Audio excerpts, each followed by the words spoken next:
Hi, hello, ನಮಸ್ತೆ. ಇವತ್ತು ನಾನು ಒಂದು ವಿಷಯ ಮಾತಾಡ್ತಿದ್ದೀನಿ. ಸೊ, ತುಂಬ ಇಂಟ್ರೆಸ್ಟಿಂಗ್ ಆಗಿದೆ. ಅದನ್ನು ನೀವೇ ನೋಡಿ ಗೊತ್ತಾಗುತ್ತೆ. ಫುಲ್ ನೋಡಿದಾಗ, ಆ ವಿಷಯ ಕೇಳಿದಾಗ ನಿಮಗೆ ಗೊತ್ತಾಗುತ್ತೆ ಏನು ವಿಷಯ ಇವತ್ತು ಮಾತಾಡ್ತಿದ್ದೀನಿ ಅಂತ.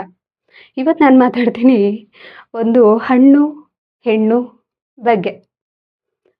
ಈಗ ನಮ್ಮ ಮುಂದೆ ಒಂದು ಹಣ್ಣಿರುತ್ತೆ. ತುಂಬ ಹೊಟ್ಟೆ ಹಸಿತಿರುತ್ತೆ. ತಿನ್ನಬೇಕು ಅನಿಸ್ತಿರುತ್ತೆ. ಆದರೆ ನಾವು ಹಣ್ಣನ್ನು ತಿನ್ನೋಣ ಅನಿಸುತ್ತೆ, ತಿನ್ನೋಕ್ಕಾಗಲ್ಲ. ಯಾಕೆ ಹೇಳಿ? ಮನೇಲಿ ಬೈತಾರೇನೋ ಕೇಳಬೇಕು, ಮನೇಲಿ ಬೈತಾರೇನೋ ಕೇಳಬೇಕು. ಫುಲ್ಲು ಫ್ರೆಶ್ ಆಗಿರುತ್ತೆ. ನೋಡ್ತಿದ್ರೆ ಹಾಗೆ ತಿನ್ನೋಣ ಅನಿಸುತ್ತೆ, ಆದರೂ ನಾವು ತಿನ್ನಲ್ಲ. ಅದು ನಮ್ಮ ಮುಂದೆನೇ ಇರುತ್ತೆ. ನನ್ನ ತಿನ್ನು ಅಂತ. ನಾವು ಮಾತ್ರ ತಿನ್ನಲ್ಲ. ಆಮೇಲೆ ಅದನ್ನು ನಾವು ತಗೊಳ್ಳೋದು ಇಲ್ಲ. ಅದೇನಾಗುತ್ತೆ, ಬೇರೆಯವ್ರ ಪಾಲಾಗುತ್ತೆ. ಇಲ್ಲ ಅಂದರೆ ಅದು ಅಲ್ಲೇ ಕೊಳ್ತೋಗುತ್ತೆ. ಅಯ್ಯೋ, ಕೊಳ್ತೋಗಿರೋ ಹಣ್ಣನ್ನೇ ತಿನ್ನೋಣ ಬಿಡು, ಫ್ರೆಶ್ ಆಗಿರೋದು ಸಿಕ್ಕಿಲ್ಲ ಅಂತ ಈ ಥರ ಅನಿಸುತ್ತೆ. ಸೊ, ಬೇರೆಯವ್ರನ್ನ ಕೇಳಿ ನಾವು ತಿನ್ನೋಷ್ಟರಲ್ಲಿ ಅದು ಇರೋದು ಇಲ್ಲ. ಕೊಲೆ ಆದಂಗೆ ಕೊಳ್ತೋಗಿರುತ್ತೆ ಹಣ್ಣು. ಇನ್ನೊಂದು ಸತಿ ಒಂದು ಸ್ವಲ್ಪ ಹಣ್ಣು ಒಂದು ಸ್ವಲ್ಪ ಏನೋ ಅದಷ್ಟು ಫ್ರೆಶ್ ಇರಲ್ಲ, ಕೊಳ್ತಿರೋ ಥರ ಬಂದಲ್ಲಿ ನಮ್ಮ ಮುಂದೆ ಕೂತಿರುತ್ತೆ. ಬಂದು ಅದು ನಾನು ತಿನ್ನೋ ಅಂತಲೂ ಕೇಳಲ್ಲ, ಬಂದು ಕೂತಿರುತ್ತೆ. ನಮಗೆ ಅದನ್ನು ತಿನ್ನಬೇಕು ಅನ್ನಿಸ್ತಿರುತ್ತೆ. ಅದು ಆದರೂ ಅದು ಒಂಥರ, ಏಕೆ ಅದನ್ನು ಮನೇಲಿ ಕೇಳೋ ಅವಶ್ಯಕತೆ ಏನಿಲ್ಲ. ಇಲ್ಲ ಕೇಳಿದ್ರು ತಿನ್ನು ಅಂತಾರೆ ಅದನ್ನು. ಸೊ ಅವಾಗ ನಾನು ತಿನ್ಬೇಕು ಅದನ್ನು ಎತ್ಕೊಂಡು. ಯಾಕೆಂದರೆ ನನ್ನ ಹೊಟ್ಟೆನೂ ತುಂಬಬೇಕಲ್ಲ, ಏನೋ ಸ್ವಲ್ಪ ತಿನ್ನಬೇಕು. ಅದನ್ನು ತಿಂತೀವಿ, ಕೊಳ್ತೋಗಿರೋ ಹಣ್ಣನ್ನ. ಅಂದರೆ ನಾನು ಫ್ರೆಶ್ ಆಗಿರೋ ಹಣ್ಣನ್ನು ಕೊಡ್ತೀನಿ, ತಿನ್ನು ಅಂದರೆ ತಿನ್ನಲ್ಲ. ಇಲ್ಲ ನಂಗೆ ಬೇಡ, ನಾನು ಅಳಿಸೋಗಿರೋದೇ ತಿಂತೀನಿ ಅನ್ನ, ಇಲ್ಲ ನಾನು ಕೊಳ್ತೋಗಿರೋದೇ ತಿಂತೀನಿ ಹಣ್ಣು, ಈ ಥರ ಹೇಳ್ತೀವಿ. ಅಂದರೆ ಇದರ ಅರ್ಥ ಏನು ಗೊತ್ತಾ? ಒಂದು ಮದುವೆ ವಿಷಯದಲ್ಲಿ ಒಂದು ಒಳ್ಳೆ ನಡತೆ ಕ್ಯಾರೆಕ್ಟರ್ ಇರೋಂತಹ ಒಬ್ಬ ವ್ಯಕ್ತಿ ಯಾರಾದರೂ ನಮ್ಮ ಮುಂದೆ ಬಂದು, ಅಥವಾ ಇಷ್ಟಪಡ್ತೀನಿ ಅಥವಾ ಇಷ್ಟಪಡು ಅಥವಾ ಹೀಗೆ ನೋಡು ನಾನು ಮದುವೆ ಆಗ್ತೀನಿ ಅನ್ನೋದು ರೀತಿ ಬಂದಾಗ ಅದನ್ನು ಬಿಡ್ತೀವಿ ನಾವು. ಬೇಡ, ನಂಗೆ ಬೇಡ, ನಾನು ಅಳಿಸೋಗಿರೋದೇ ತಿಂತೀನಿ ಅಂತ ಹೇಳ್ಬಿಟ್ಟು ಕೊನೆಗೆ ಫ್ರೆಶ್ ಆಗಿರೋದು ಬಿಟ್ಟು ಏನಾಗುತ್ತೆ ಅಂದರೆ, ಯಾರೋ ತಿಂದುಬಿಟ್ಟಿರ್ತಾರೆ. ಅಂದರೆ ಒಂದು ಅನ್ನ ಅಳಿಸೋಗಿರುತ್ತೆ, ಹಣ್ಣು ಕೊಳ್ತೋಗಿರುತ್ತೆ. ಆ ಥರ ಯಾವುದೋ ಒಂದು ವ್ಯಕ್ತಿನ ನಮ್ಮ ಲೈಫಲ್ಲಿ ನಾವು ಕೊನೆಗೆ ಒಳ್ಳೆಯದನ್ನು ಬಿಟ್ಟು ಯಾವುದನ್ನ ಒಂದನ್ನು ನಾವು ನಮ್ಮ ಲೈಫಿಗೆ ಆರಿಸ್ಕೊತೀವಿ. ಕೊನೆಗೆ ನಾವು ಅದನ್ನೇ ಕೈ ಹಿಡಿತೀವಿ. ಈ ಥರ ಆಗುತ್ತೆ ಲೈಫ್ ಅನ್ನೋದು. ಅದಕ್ಕೆ ಸೊ ನಮ್ಮಲ್ಲಿ ನಮಗೆ ಒಂದು ಒಳ್ಳೆತನ ಇದೆ ಆ ವ್ಯಕ್ತಿಲಿ ಅಂದಾಗ ಅದನ್ನು ಬಿಡೋದಕ್ಕೆ ನೋಡಬಾರ್ದು ನಾವು. ಅದು ಯಾವುದೇ ಆಗಿರಬಹುದು. ಒಳ್ಳೇದು ಬಂದಿದೆಯಾ, ಕ್ಯಾಚ್ ಹಾಕ್ಕೋಬೇಕು. ಇಲ್ವಾ, ನಮ್ಮ ಪಾಲಿಗೆ ಬಂದಿದ್ದು ಅಂತ ಇರಬೇಕು. ಒಳ್ಳೇದು ಬಂದು ನಾನು ನಿನ್ನ ಮುಂದೆ ಕೂತ್ಕೊಂಡಿದ್ದೀನಿ ಅಂದರೆ, ನೀನು ಬೇಡ ನನಗೆ, ನೀನು ಡೈಮಂಡು ವಜ್ರ, ನಾನು ಹೋಗಿ ಹಿತ್ತಾಳೆನೇ ಮಾಡ್ಕೊತೀನಿ ಅಂದರೆ ಏನು ಮಾಡೋಕ್ಕಾಗುತ್ತೆ? ಡೈಮಂಡ್ ಬಂದಿರುತ್ತೆ, ಕೈಯಲ್ಲೇ ಇರುತ್ತೆ. ಬಟ್ ಅದನ್ನು ನಾವು ಡೈಮಂಡ್ ಅಂತಲೇ ಗುರ್ತಿಡಿಯೋಕ್ಕಾಗಲ್ಲ. ನಮ್ಮ ಮುಂದೆ ಇರುತ್ತೆ ಚಿನ್ನನ ಬಿಟ್ಬಿಡ್ತೀವಿ. ಅದೇ ಹಿತ್ತಾಳೆನೋಗಿ ತೊಗೊತೀವಿ ನಾವು. ಆ ಥರ ಆಗಿದೆ ಪರಿಸ್ಥಿತಿ, ಹೆಣ್ಣು ಗಂಡು ಅನ್ನೋ ಒಂದು ಹೆಸರಲ್ಲಿ, ಅಲ್ವಾ? ಸೊ ಅದಕ್ಕೇ ನೋಡಿ ಮಾಡಿ ಒಂದು ಒಳ್ಳೆಯದನ್ನು ಸಿಕ್ಕಾಗ ಅದನ್ನು ಬಿಡದೆ ನಾವು ಕ್ಯಾಚ್ ಹಾಕ್ಕೊಂಡ್ರೆ ನಮ್ಮ ಲೈಫ್ ಬಂಗಾರ. ಇಲ್ಲ ಅಂದರೆ ನಮ್ಮ ಲೈಫ್ ಬಂಗಾರ ಆಗೋದಿರಲಿ, ಕೊನೆ ಪಕ್ಷ ಹಿತ್ತಾಳೆನ ಆಗಿ ಉಳಿಯಲ್ಲ, ಆ ರೀತಿ ಆಗೋಗುತ್ತೆ. ಅಂದರೆ ಚಿದ್ರೆ ಮುದ್ರೆ ಆಗೋಗುತ್ತೆ. ಸೊ ಅದಕ್ಕೆ ಹೇಳ್ತಾ ಇದ್ದೀನಿ, ಲೈಫ್ ಅನ್ನೋದು ತುಂಬ ಇಂಪಾರ್ಟೆಂಟು. ಯಾವುದೇ ಒಂದು ಒಳ್ಳೇದು ನಮ್ಮ ಎದುರುಗಡೆ ಇದ್ದಾಗ, ಸಿಕ್ಕಾಗ, ಬಂದಾಗ ಅದನ್ನು ನಾವು ಯಾವತ್ತೂ ಕಳ್ಕೋಬಾರ್ದು. ಒಳ್ಳೆಯದಕ್ಕೆ ಸೊ 1000 ಪೆಟ್ಟು ಬೀಳುತ್ತೆ, 1000 ಹೊಡೆತ ಬರುತ್ತೆ, 1000 ಅಡ್ಡ ಬರುತ್ತೆ.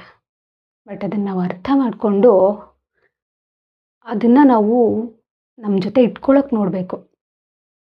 ಕೆಟ್ಟದಕ್ಕೆ ಅಷ್ಟೊಂದು ಪರಿಸ್ಥಿತಿ ಎಲ್ಲ ಬರೋದಿಲ್ಲ. ಕೆಟ್ಟದಂದರೆ ಏನು ಗೊತ್ತಾ, ಬೇಗನೆ ಇವಾಗ ಸುಲಭವಾಗಿ ಸಿಕ್ಕಿದ್ದು ಬೇಗ ಇರಲ್ಲ ಅಂತ ಹೇಳ್ತಾರೆ. ಸೊ ಅಂದರೆ ಬೇಗ ತುಂಬ ಕಷ್ಟಪಟ್ಟಿದ್ದು ತುಂಬ ದಿನ ಆದರೂ ನಾವು ಅದನ್ನು ಉಳಿಸ್ಕೊಳ್ಳೋಕೆ ಪ್ರಯತ್ನ ಪಡ್ತೀವಿ. ಈಗ ಒಂದು ಶಿಲೆಗೆ ಒಂದು ಶಿಲೆ ಆಗಬೇಕು ಅಂದರೆ ಒಂದು ಕಲ್ಲಿಗೆ 1000 ಪೆಟ್ಟು, ಎಷ್ಟೋ ಪೆಟ್ಟು ಹೊಡೆದು ಒಂದು ದೇವರನ್ನಾಗಿ ಕೆತ್ತುತ್ತಾರೆ, ಶಿಲೆ ಮಾಡ್ತಾರೆ.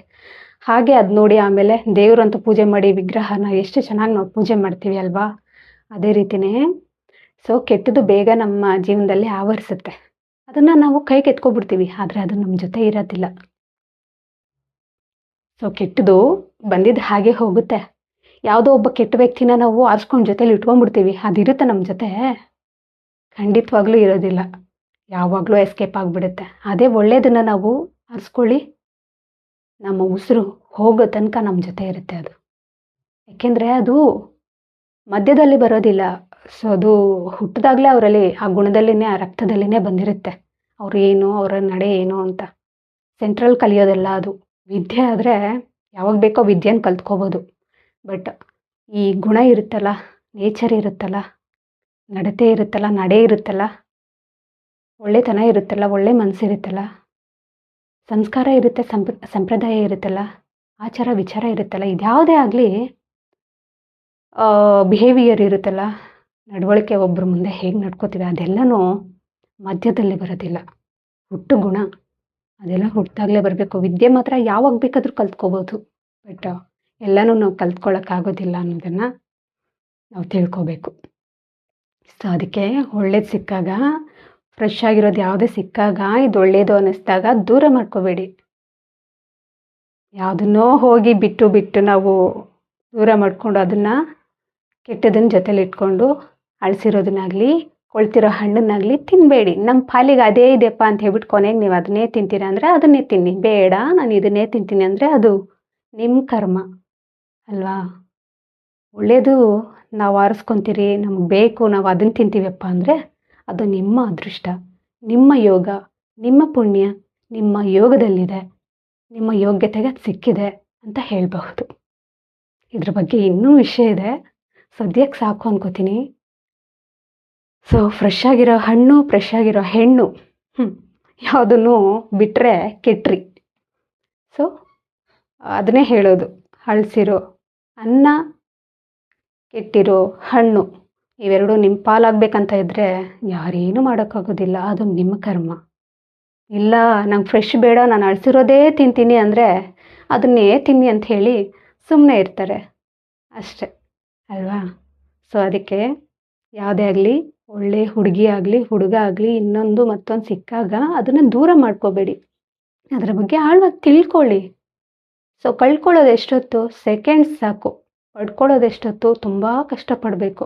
ಆ ಪಡ್ಕೊಂಡ್ಮೇಲೆ ಏನೋ ಅದು ಈಸಿಯಾಗಿರುತ್ತಾ? ಅದನ್ನು ಉಳಿಸ್ಕೊಳ್ಳೋದು ನೋಡಬೇಕು, ಅದ್ರ ಜೊತೆ ಇರೋದು ನೋಡಬೇಕು. ಒಳ್ಳೇದಾದರೆ ನೀವು ಉಳಿಸ್ಕೊಳ್ಳೋಕೆ ಪ್ರಯತ್ನ ಪಡೋಷ್ಟೇನಿಲ್ಲ, ಅದೇ ಇರುತ್ತೆ. ಸೊ ಏನೇ ಬಂದ್ರೂ ಸಹಿಸ್ಕೊಂಡು ಮಾಡಿಕೊಂಡು ಇಬ್ಬರು ಹೋಗ್ತಾರೆ, ಆ ರೀತಿ ಇರುತ್ತೆ. ಸೊ ನೆಕ್ಸ್ಟ್ ನಾನು ಇದ್ರ ಬಗ್ಗೆ ಸಾಕಷ್ಟು ಮಾತಾಡ್ತೀನಿ. ಇವಾಗ ಸ್ವಲ್ಪ ಕೆಲಸ ಇದೆ ನನಗೆ. ಓಕೆ, ಇವತ್ತಿನ ವಿಷಯ ಇದಾಗಿತ್ತು. ನೆಕ್ಸ್ಟ್ ವಿಡಿಯೋದೊಂದಿಗೆ ನಾನು ನಿಮ್ಮ ಜೊತೆ ಬರ್ತೀನಿ. ಅಲ್ಲಿ ತನಕ ನಗ್ತಾ ಇರಿ, ಖುಷಿಯಾಗಿರಿ.